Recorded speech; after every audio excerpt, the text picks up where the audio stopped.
I cannot allow you to go any further.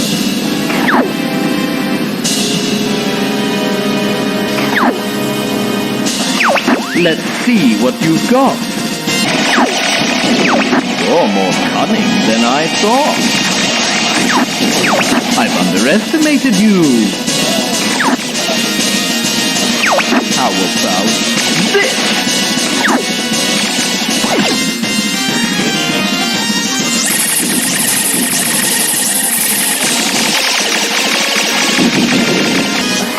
I'm no match for you.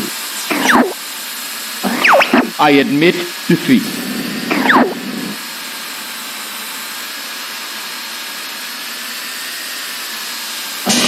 If this does not work... Cause I'm a bum bum, I'm a bum bum. Duck and cover, here I come.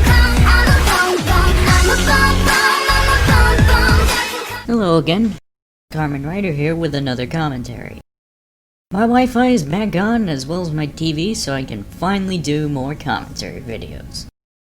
Today we're looking at what happens when you take The Gamer, Screw Attack, the UK, and a little bit of SJWism, and MIX the flower to the bowl.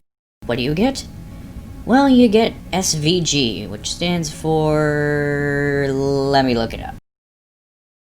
Okay, so I cannot for the life of me find out what that abbreviation is. I checked their website, their Facebook, their Instagram, nothing. So if anyone figures it out, let me know. Anyways, today we're going to be looking at a video called Things Only Adults Notice in Sonic. Time to throw another punch at the Sonic Hate bandwagon. Sonic the Hedgehog is one of the most beloved video game franchises of all time, and it's easy to see why.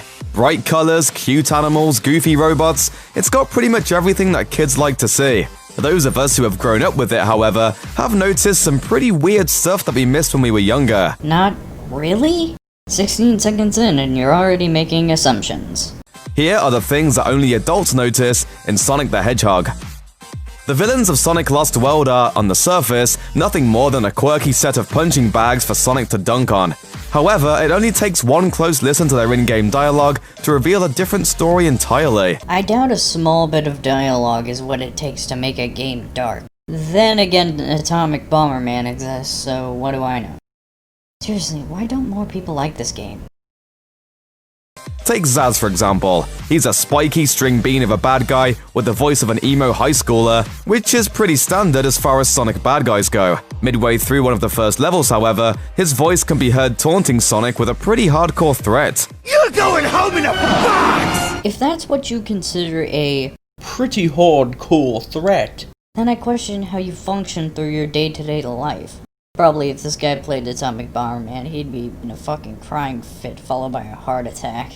That's something a serial killer would say. Well, I guess 14-year-old me on Call of Duty must have been a serial killer. While the wording is subtle enough that a kid might not think twice about the sentence, it's the kind of thing that'll make any adult pause and really assess the threat this villain poses. Not really. Even if what he said did. Sound like something a serial killer would say.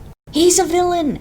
So of course he's gonna say something dark and edgy. If that wasn't bad enough, it gets worse. At one point, Zaz also drops the insanely threatening line, "I'm going to skin you alive." And all of his bad guy pals share a similar propensity for death threats. It seems there's a reason these guys are called the Deadly Six, and it's probably because they talk like actual murderers. Wow, it's almost as if they're the bad guys of the game.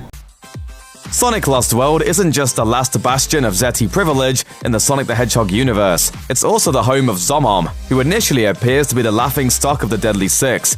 He's overweight, obsessed with food, and dumb as a brick, and the game plays off that for jokes. Yeah, because he's supposed to be a play on the stereotypical fat character. In fact, I'm pretty sure he's supposed to be a reference / parody of Daita Oiwa, aka Key Ranger. They're both the stereotypical fat character, they're both yellow, and the Deadly Six is pretty much one big Super Sentai reference. Until, that is, it stops being a joke, and Zomom has a moment of weirdly painful self-exploration. It's a brief, fleeting sentence. Amidst his lengthy ravings about food, at one point he stops and says, "Oh, I need an intervention."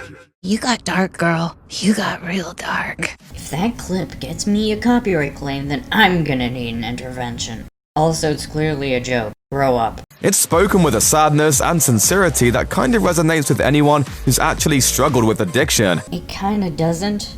Pretty sure most overweight people don't care. It's a pretty shockingly somber bit of dialogue to insert amidst the fat yellow cartoon monster string of goofy video game taunts. You better not make fun of my size! That's hurtful! Hopefully, Zomom gets the help he's so desperate for in a future Sonic game. Imagine sympathizing with a villain just because they're fat. And I doubt Zomom is gonna pull a hog miser and suddenly turn into an ally. Mom was right, I'm a failure! Amy Rose has always been Sonic the Bad Boyfriend. What a title! I'm pretty sure him and Amy aren't in an established relationship. I could be wrong on that though. I know they're often shipped and it's sort of implied, but I don't think they're actually in a relationship. portrayed as having a huge crush on Sonic, but judging by the way he treats her, she should definitely be directing her affections elsewhere. Despite the many times Sonic has saved her. He's continually treated her like a second-class hedgehog without even a shred of remorse. A second-class hedgehog? What the hell does that even mean? Sonic's too cool for the ladies persona might help to mask the true nature of this unsavory behavior, but the reality is that he's just downright abusive. That's a word that gets thrown around way too much nowadays. Tell me, what are the abusive things he has done to her? Take the ending of Sonic CD, for example. Wait a minute. You do realize classic Sonic and modern Sonic are two entirely different characters? Oh my god, you really are like Scrooge Hack. Mishmashing timelines and continuities together? Dear God. Sonic drops off Amy in the middle of nowhere after rescuing her from the Death Egg, without stopping to see if she's okay or offering any further assistance whatsoever. Pretty sure the Mobian characters in Sonic don't have established homes. Especially not in the classic Sonic games. Unless you consider the cartoons canon. I mean, in Sonic Boom, they had some sort of tropical home on Angel Island. And in the Sonic movie, spoilers, Sonic moves into Tom after defeating Dr. Robotnik.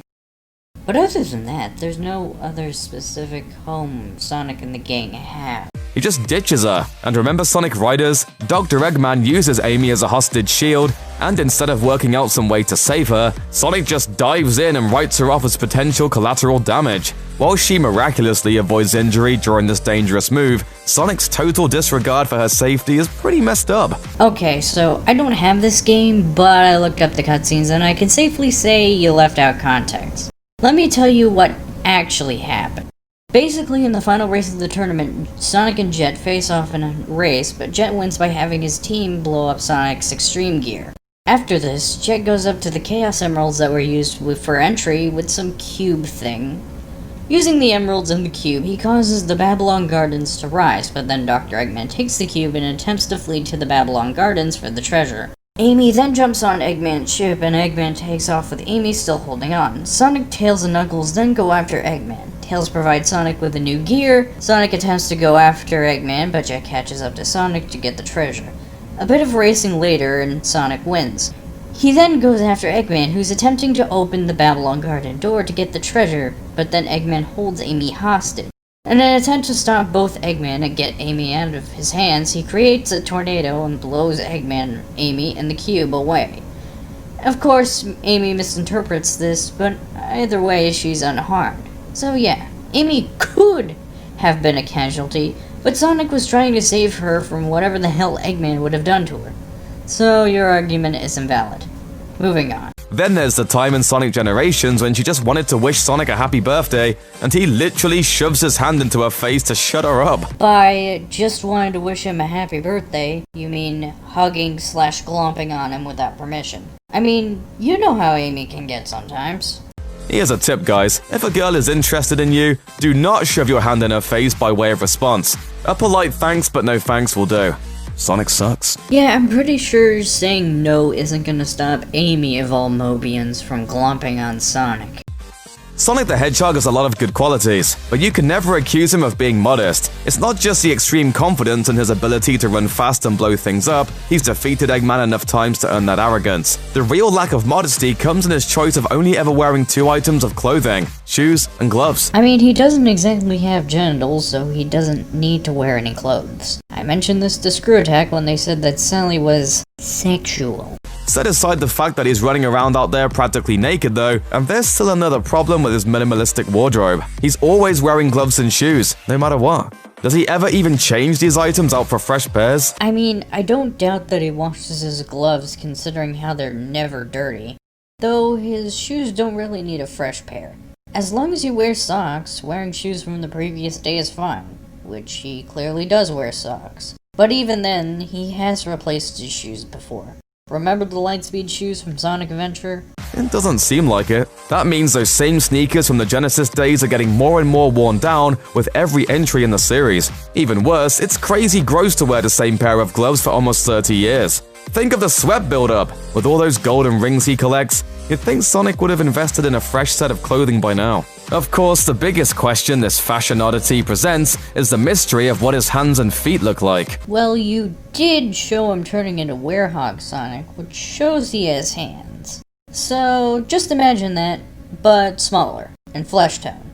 As for his feet, while this isn't 100% proof, in Sonic Forces they allow you to choose a hedgehog character, and you can go barefoot in that game. So I presume Sonic has the same feet as that, canon-wise. Does he actually have toes, like these cartoon clips seem to indicate? According to Sonic Forces, yes. Or are they just big blue nubs? You can find the answers in fan art if you want, but we wouldn't recommend looking for it. Haha, Sonic has pawns, lol. Am I funny yet? Ever take a close look at Sonic's eyes and notice that it's actually just one eye? I'm gonna stop you right there. People who wonder about Sonic's eyes are kind of dumb. They're looking for anatomy errors in a game about a blue rodent who goes fast and fights a fat dude with robots. At first glance, Dr. Eggman's nefarious badniks seem coded solely to eradicate Sonic and friends. However, a certain mission in Sonic Generations reveals some alternative programming in their system. During one mission, Rouge the Bat is tasked with using her wiles, as the game puts it, to distract badniks so that Sonic can attack them. She kicks off the mission saying, "That piece of junk robot is no match for my charms." The level consists of using Rouge to blow kisses at the killer machines to earn their romantic attentions. Even taken at face value, that's a pretty strange gimmick. You do realize Eggman's robots are powered by actual animals, right? Of course they'd fall for Rouge, because they're animals at their core. Dwelling on it for just a while longer, though, reveals a far more sinister truth. Evidently, the good doctor has programmed his badniks to be aroused by anthropomorphic animals, for purposes that we can only assume are absolutely disgusting. The questions regarding Dr. Eggman's motives might take you farther down the rabbit hole than even he intended. And while we're on the subject of Rouge, when you're a kid, Rouge the Bat seems just like another member of Sonic's colorful cast. But once you've grown up, you're definitely going to start to realize that, well, she's pretty grown up too. I hope you're not gonna say what I think you're gonna say. And not in a way that fits with the rest of the series. While other ladies like Amy Rose wear cute dresses, Rouge is straight up rocking a latex fetish outfit that exposes cleavage and remains the only character in the franchise's history to ever straight up reference kinky sex. ハードなプレイがお好みなの? You do realize Japan has different rules and morals for what isn't and is appropriate for kids, right? What may be unacceptable here can be deemed okay over there, and vice versa. And I'm pretty sure they took that line out of the dub, so yeah. If that clip gives me a copyright claim, I'm gonna S&M you. Her voice carries a deliberately sultry undertone, unlike that of any of her fellow cast members, and like we said, she's portrayed as being so attractive that she can seduce robots. Robots that are animals at their core. Also, like I said in my Screw Tank video, she's supposed to be a play on these sexy female anti-hero tropes you see in action movies. All of it is very, very strange, especially when you consider the fact that the games never play up this aspect of a character for story purposes. You literally just said a while ago that it factored in for story purposes in that one chapter. This leaves us with no choice but to assume she exists exclusively for one particular subsection of fans, courtesy of Sega. Haha, Sonic has pawns, lol. Am I funny yet?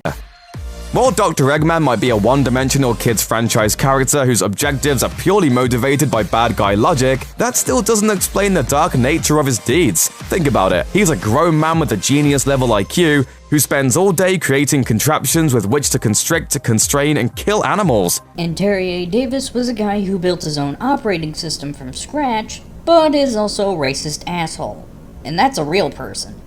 What I'm trying to say is, knowledge does not equal morality. He shoves little woodland creatures into his robots to use their life energy as fuel, and spends all of his time and effort trying to kill Sonic and friends, which means he's spending his days trying to slaughter hedgehogs, cats, foxes, weirdly sexy bats, and other sorts of adorable furry creatures. Every humiliation at the hedgehog's hands will be returned 1,000-fold by my unstoppable creation. Is that something a kid-friendly villain does? Yes. No, that's a mission held by a ruthless sociopath with no regard for the concept of wildlife protection. Again, knowledge does not equal morality. This is a villain that preys on the weak animals that occupy the world around him, biding his time until he can once again take a stab at killing them when a new Sonic game rolls around. And when Eggman's even willing to go after Knuckles, the last member of an entire species, it's just further evidence that this is a bad guy with problems that run way too deep for the child-friendly franchise he's a member of. The 2006 Sonic the Hedgehog title is a game that nearly destroyed the character's reputation. Oh look, the overdone Sonic 06 bad argument. I've never seen that before.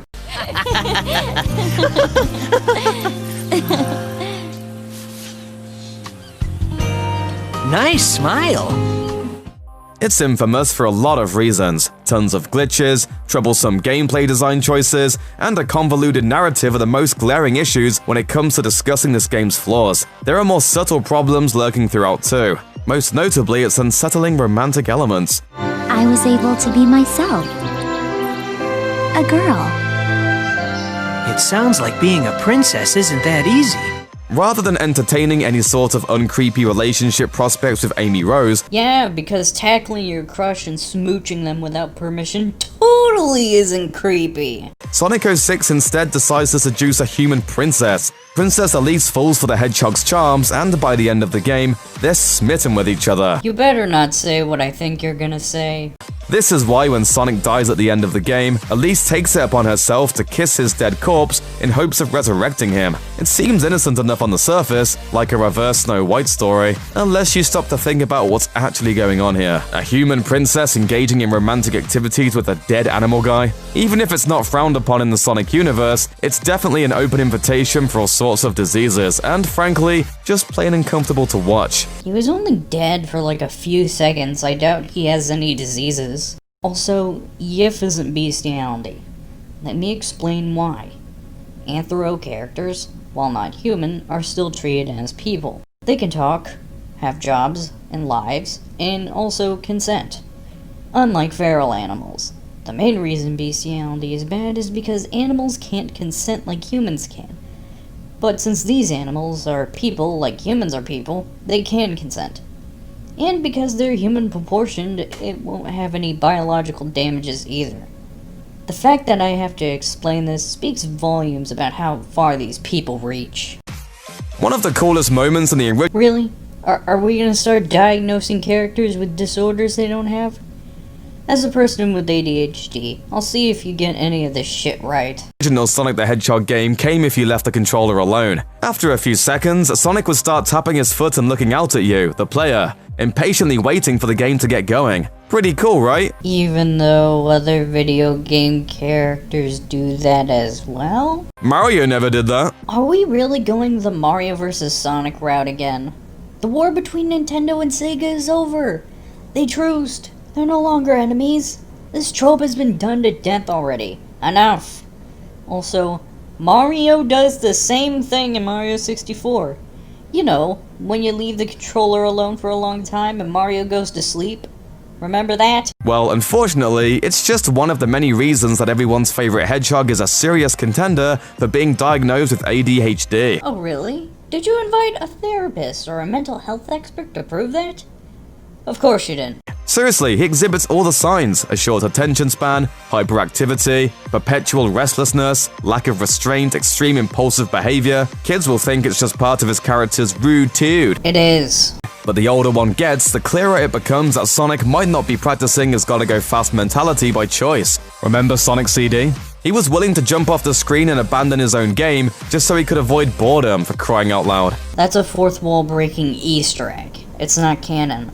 Also, again, classic Sonic and modern Sonic are two different characters. Sonic the Hedgehog isn't too cool to get bored, he's just mentally and physically incapable of coping with it. Check out one of our newest videos right here. No! Well, that's about it for today. Nothing more to say now, is there? If you want more from me, you can subscribe, watch my DeviantArt, follow my Instagram. If you want to talk to me directly, you can join my Discord server. If you want to support the channel, you can donate to my Patreon. And until next time, Gadget. I can't believe I lost to this scum! Sorry to Jet, but I'm in a hurry. Cause I'm a bum bum, I'm a bum bum.